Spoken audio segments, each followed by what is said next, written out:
अरे दोस्तों, परसेंटेज का क्वेश्चन है। इस क्वेश्चन में हमें दिया है कि जो कॉस्ट है काऊ की और एक बुल की, वह हमारी 2000 रुपये और 1400 रुपये है। यदि उनकी कॉस्ट में 20% और 30% का इंक्रीमेंट हो जाता है, तब हमें बताना है कि 1 दर्जन काऊ और 2 दर्जन बैलों का कुल मिलाकर मूल्य कितना होगा। 20% इंक्रीमेंट हुआ यानी कि 1/5 इसको लिख सकते हैं, यानी कि 5 अगर उसकी कॉस्ट थी तब वह हमारी 6 हो चुकी है।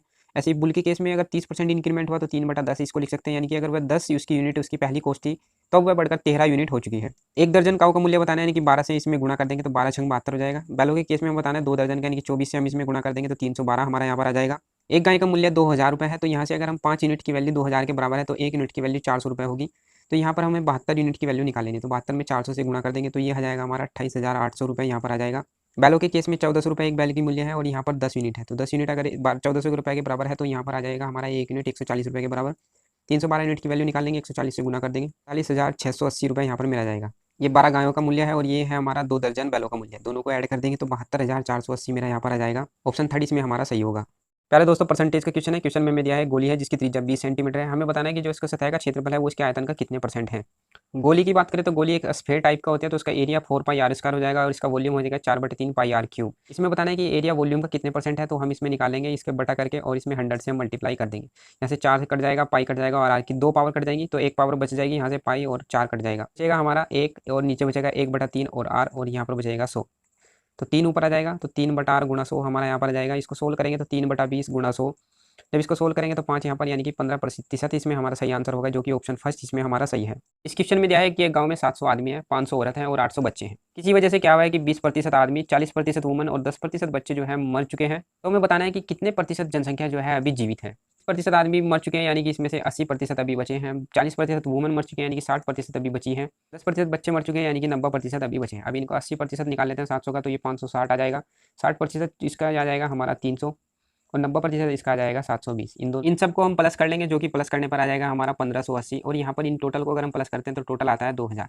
अब हम 1580 2000 का कितने प्रतिशत है ये हमें इसमें बताना है, तो 1580 अपॉन 2000 इंटू 100 करेंगे तो ये हमारा 79% आएगा, जो कि ऑप्शन सेकंड इसमें हमारा होगा। इस क्वेश्चन में कहा यदि एक फ्रैक्शन है जिसका न्यूमरेटर को 20% बढ़ाया गया है जबकि इसका डिनोमिनेटर को 5% घटाया गया, तो न्यूमरेटर को 20% बढ़ाने का मतलब है कि हमने इसमें 120 की मल्टीप्लाई किया है और डिनोमिनेटर को 5% घटाने का मतलब है कि हमने इसमें से 5% यानी 95% उसको अभी रखा है। तो जब इस वे करते हैं तो जो हमारा फ्रैक्शन होगा वो 5/2 हो जाता है। अब इसको सोल्व करेंगे तो x/y की वैल्यू हम यहाँ पर निकाल लेंगे। x/y हमारा आ जाएगा 5/2 हो जाएगा और ये 95/120 हमारा यहाँ पर आ जाएगा।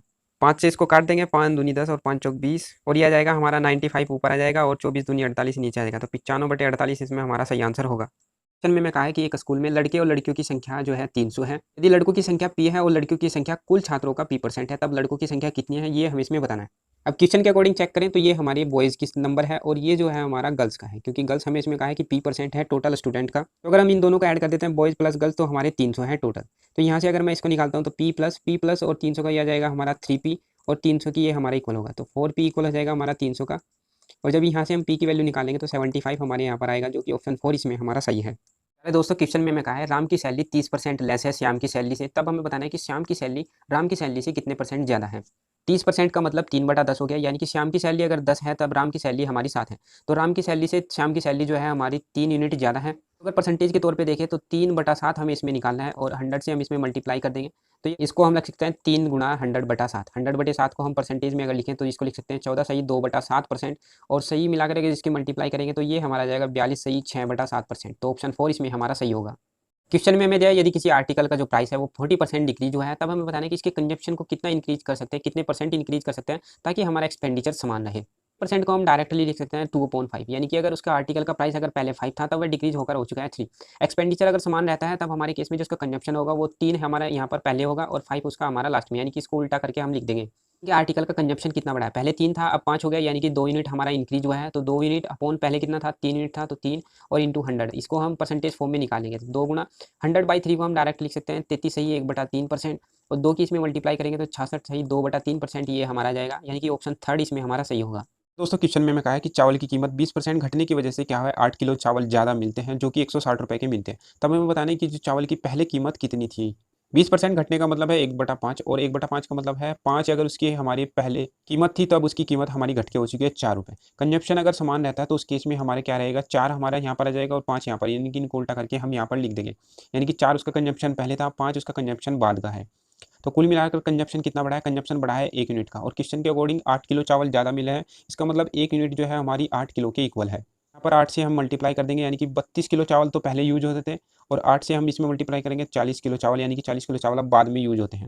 अगर हम प्रति किलो कीमत की बात करें तो 160 रुपये में 32 किलो चावल हमारे आ रहे हैं, तो यानी कि 160 को हम 32 से डिवाइड करेंगे तो 5 रुपये प्रति केजी हमारा जो है इसका सही आंसर होगा। क्वेश्चन में क्या है, एक किताब है 30 पेज की किताब है और प्रत्येक पेज पे 25 लाइन है और प्रत्येक लाइन में 35 अक्षर है। यदि एक दूसरी किताब को हम लिखा जाए तब कितने प्रतिशत अधिक पेजों की आवश्यकता पड़ेगी यदि प्रत्येक पेज में 30 लाइन है और प्रत्येक लाइन में जो है हमारे 28 अक्षर लिखे जाते हैं। तो इसको अगर हम सोल्व करते हैं तो क्या होता है, 30 से 30 कैंसिल हो जाएगा हमारा और यहाँ पर क्या करोगे, 7 पंजे 35, 7 चौक 28, तो 25 पंजे 125 बटा 4 हमारे यहाँ पर आएगा। इसको सोल्व करेंगे तो 31.25, यानी कि लगभग 32 पेज हमें अब आवश्यकता पड़ेगी। तो 32 पेज यानी कि ऑप्शन 4 इसमें हमारा सही होगा।